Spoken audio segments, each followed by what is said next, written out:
It was not a huge election year in Oklahoma, but 2025 was still a busy year for politics in the Sooner State, and it was a busy year of coverage here on KOCO. So I looked back, and here's some of the year's biggest political headlines and storylines.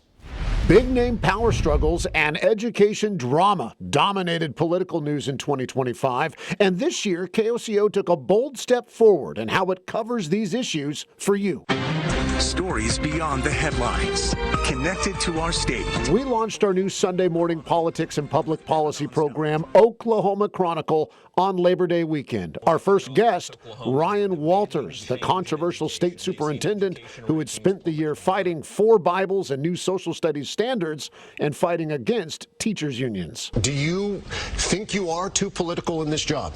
No, I would completely reject that. What we're doing is taking politics out and getting back to the basics, getting a focus on academics. Less than 3 weeks after this interview, Walters shocked the state by announcing his resignation and new role with the newly formed conservative education organization. Governor Kevin Stitt appointed longtime administrator Lyndall Fields to replace Walters. Let's work on the basics, the X's and O's, and when we get that right, we can start running some of these plays, these good ideas that you're seeing. But many headlines went beyond the State Department of Education. Lawmakers passed several bills, including limits to virtual days and a statewide school cell phone ban, a ban the bill's author told us is receiving rave reviews. I knew it was the right thing to do. I've been working on it for 2 years. I anticipated August maybe being a little bit more bumpy for me, some angry parents reaching out. Have there been? Honestly, no. A proposed taxpayer-funded online Catholic charter school made national headlines when the U.S. Supreme Court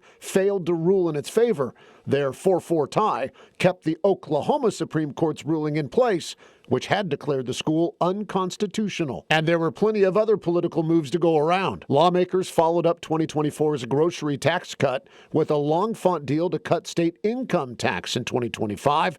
Governor Stitt made the tax cut a priority with a goal of more cuts in the future. But 2025 will also be remembered as a year of power struggles between the governor and Republican leadership.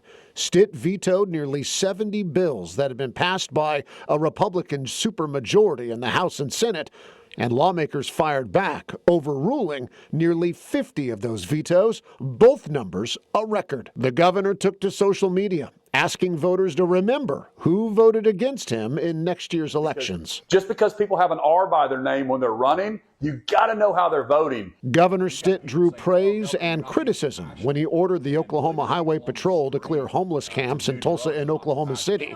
He discussed his motivations with Oklahoma Chronicle on the first Sunday in November. But I will enforce the law, and we're not going to allow people to live under bridges.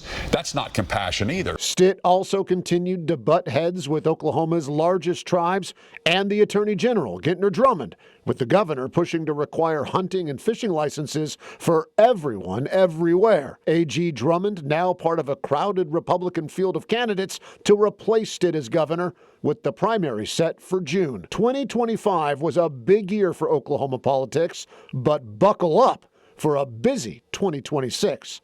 Evan Onstott, KOCO 5 News.